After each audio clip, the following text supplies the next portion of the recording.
Hello Webelos, this month we're going to work on our Fix-It patch. This is where you're going to learn some general maintenance around the house, because eventually you're all going to own a house, and I think this is a good thing to get started on. First thing you want to get is a toolbox. What do you build in a toolbox? What kind of tools do you need in a toolbox? Let's look at some of the ones that I keep that are main essentials around the house. First thing, safety glasses. You always want to maintain safety and keep those eyes safe. Ow. Second thing, tape measure. Everything you do, you're going to put something up, gauge something out, you need to know how long it is, measure twice. Pipe wrench. Houses have lots of plumbing in them, you're going to need something to open those pipes up. Pipe wrench is the best thing for that, it has the torque, and it's not going to damage the pipes as much. Screwdrivers. You can never have enough screwdrivers. I can't say that enough. They will bend and break after time, but flathead, crosshead, Phillips head, those are all screwdrivers you want a plethora of in your toolbox. Needle nose pliers, very versatile. They have a strong grip on them. You get into small areas, and they also have a little wire cutter on the base of them. Pulling wires out and snipping them off when you don't have an actual wire cutter. A crescent wrench. It's an adjustable wrench, more for taking off nuts and bolts rather than pipes. Very useful to have in a house.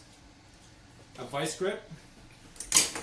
Oh. Vice grips are very handy. They add a little bit extra torque for when you need something because it grips things really tight.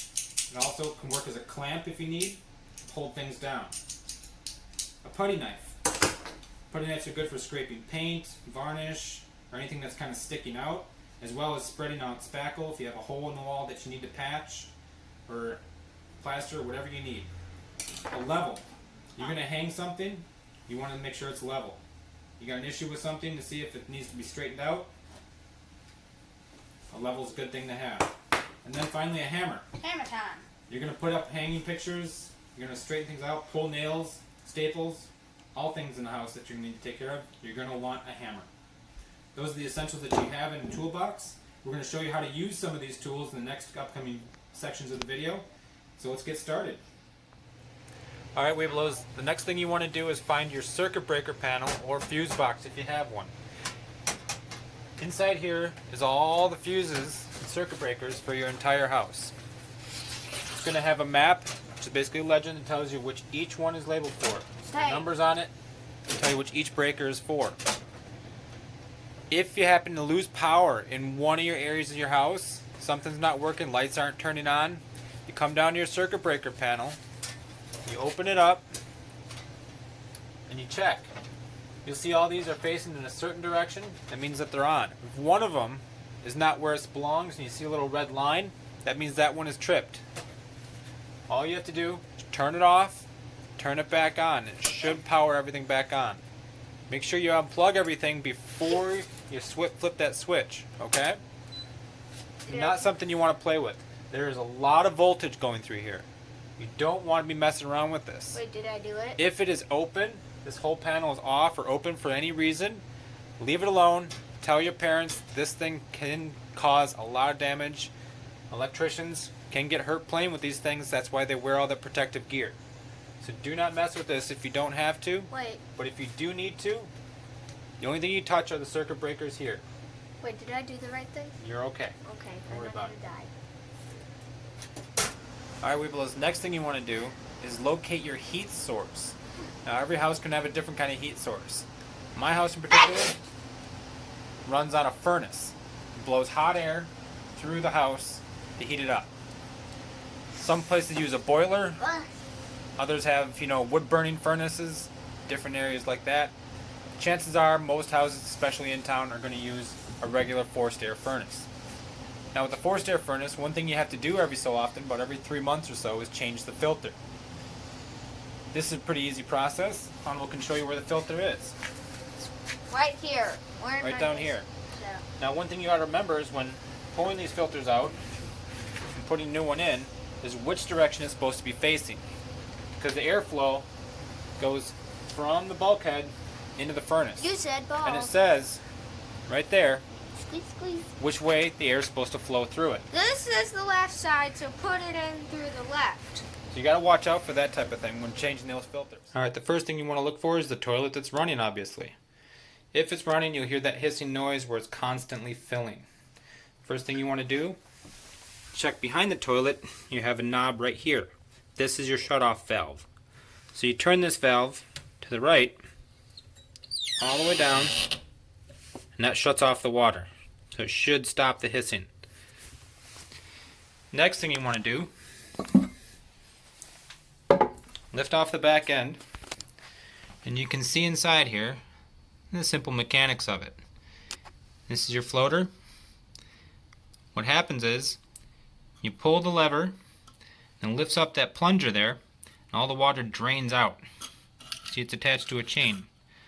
If that plunger doesn't seal down or something's in the way, it's going to constantly flow out, and this plunger won't lift up, this floater won't lift up, and it will constantly fill the water. So a couple things you want to check. Make sure that the chain is intact. Make sure that the plunger is all the way down. Make sure the floater is where it needs to be. Ask your parents if you have any trouble with this, if you want to try to fix it yourself. It's a pretty simple procedure, but that's how you stop the water. Hannibal, what do we do if our toilet's overflowing? You turn off the valve and clean up the water. And how do you fix the overflowing toilet? Well, what you do is grab a plunger, open up the toilet seat, doing it up and down until you see the water going down until it rises up at its normal rim level. Excellent.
Alright, for this one you can see, this one's kind of loose, wiggles a lot, pulls apart,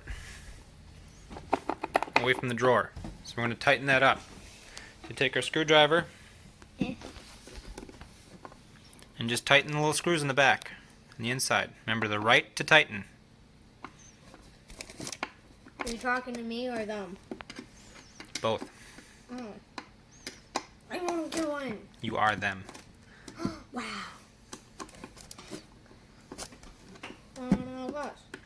These things can come loose just from use and pulling and pulling and pulling. So make sure your screw is tight. It's a pretty simple fix. You got it tight? Maybe. Now it's nice and solid. Now it doesn't shake, baby. Easy fix. First thing you want to do is identify where the oil dipstick is. Now there's going to be a couple things labeled for engine oil in here. S? Is that? There's this here. That's where you fill the oil. S? Okay? It tells you what kind of oil to use. S?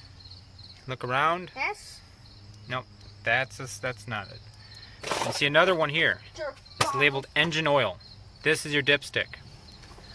So you want to pull that out. This?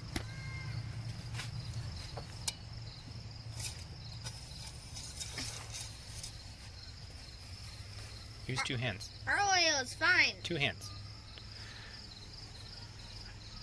Now you can see Can I wash it? we're doing pretty good on oil. It's filled. You can see it on the dipstick. But just to be sure, wipe it off with a paper towel or a rag. Put the dipstick back in. Two hands, dude. Two hands.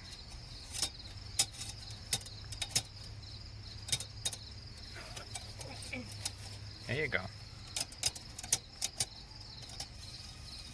And pull it back out just to be sure. Ah! Big mosquito. Two hands. I just put this in. As you can see, we're still doing good. You don't want to have it overfilled. You want it right where it's working. put it back in. Alright Webelos, for our next project, we're going to check the tire pressure on our car. I'm going to use my truck and see what you're looking for. First thing you want to check is where should your tire pressure be at. It's located on the inside of the driver's side door. As you can see, it gives you the recommended tire rating for each one of the tires that it has on here. Mosquito. Alright, so find a tire, pull off the little tube, knob on the tube. Why won't it come off? You want to use one of these. This is a tire gauge. Put this thing on the end of there, and it shoots this out and it'll tell you the tire pressure.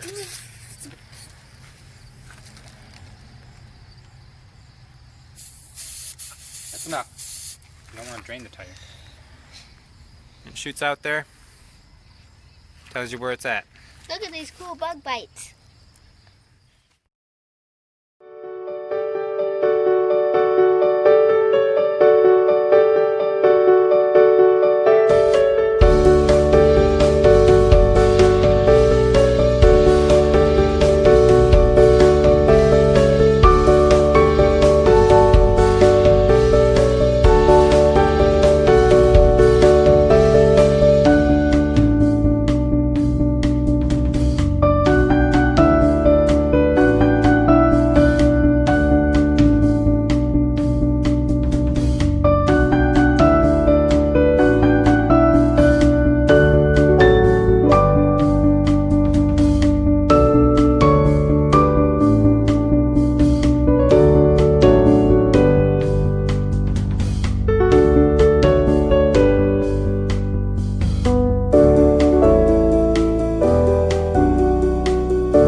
Prep a room for painting, and then we'll paint it.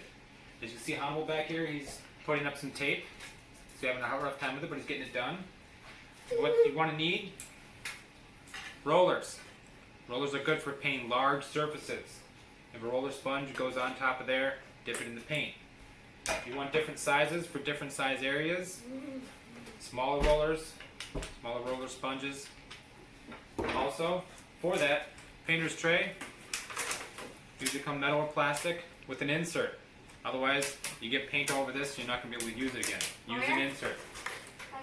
Also, a painter's brush, small one, slightly angled. This is good for getting around the edges of things, so you don't have to get it all over the trim that you're looking at there. Just because you put tape up doesn't mean you won't get paint everywhere. Painter's knife has a little arc here, angle here. This works really slick for getting smooth edges around the tape and for getting smooth edges around the paint, as well as cleaning off your sponge brush. A stir stick. When you get your paint out, you're going to want to stir it right away. Even if you had just gotten it, stir it up a little bit because the stuff does settle, especially if it's sitting down in your basement or somewhere else for a while and you're doing a patch job. Stir it up really good, because otherwise it'll separate. When you're painting a wall, first thing you want to do is paint the primer on it. If you're going to paint the whole thing different, prime it out. It's going to flatten out the color so you get a nice good color, what you want, as opposed to a mixed color when you're painting the wall. After the primer sets and dries, then you can paint it whatever color you want. Put a drop cloth down so you don't damage anything near it, and clean up the area before you start.